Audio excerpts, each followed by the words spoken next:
This is the Katherine West Health Board, located in Australia's Northern Territory in the township of Katherine and employing over 80 people. This health service covers an area of over 162,000 square kilometres. That's almost the size of Tasmania. The Katherine West Health Board is a symbol of what can be achieved through sheer hard work, and so far it has achieved amazing results. Whether because of the isolation or simply the tyranny of distance, this area has a history of less than favourable health outcomes.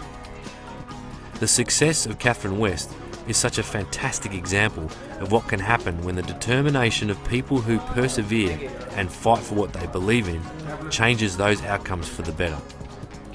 It is a great example to others that if you work hard to achieve something, you can get amazing results.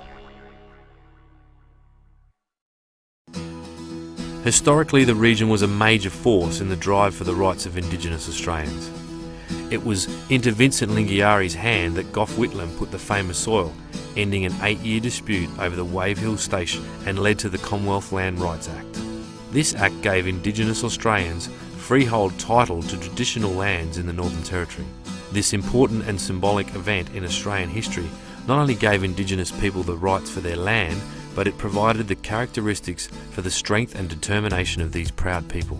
I think there were people through all of that history who had a very strong history of negotiating their interface with non-Aboriginal people and the impact of a new dominant society on their lives and their communities.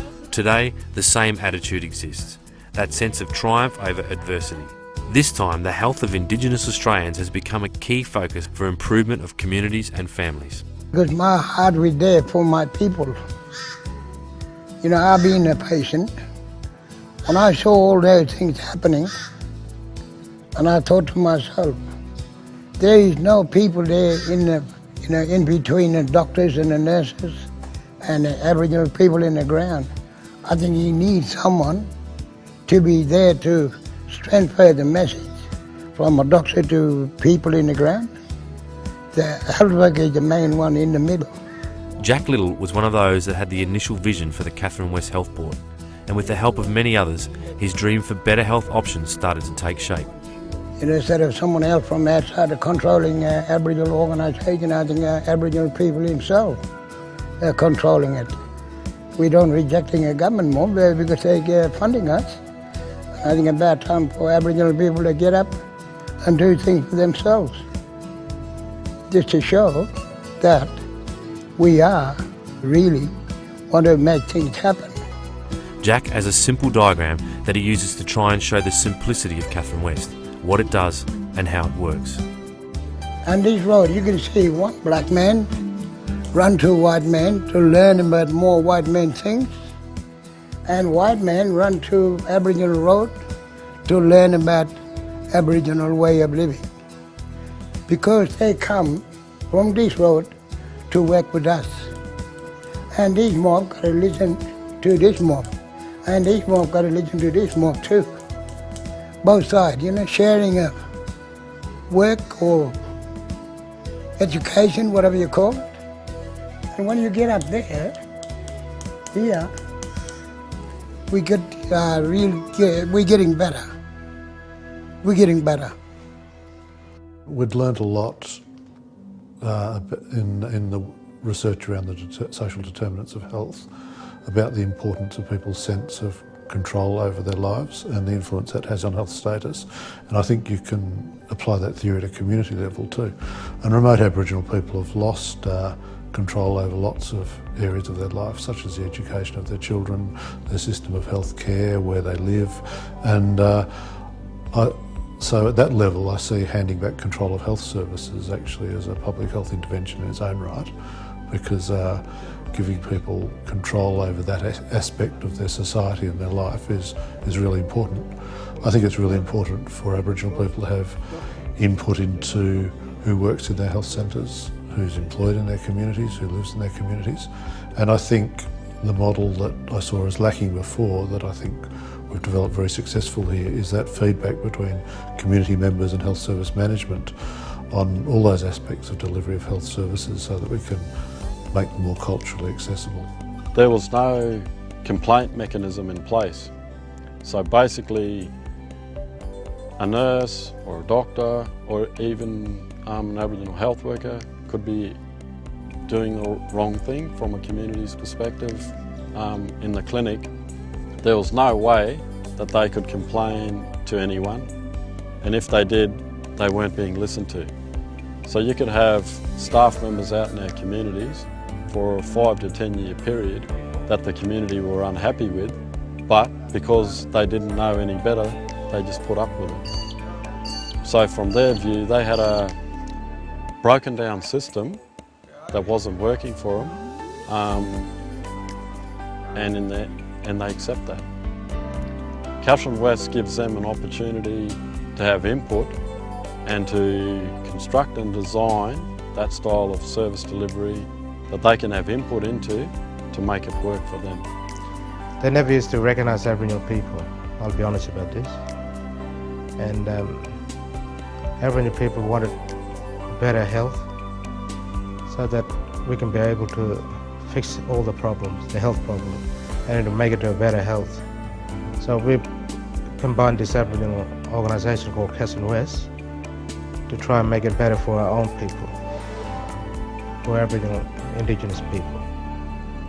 That's why we would like to keep up with it and make it better at all times for them.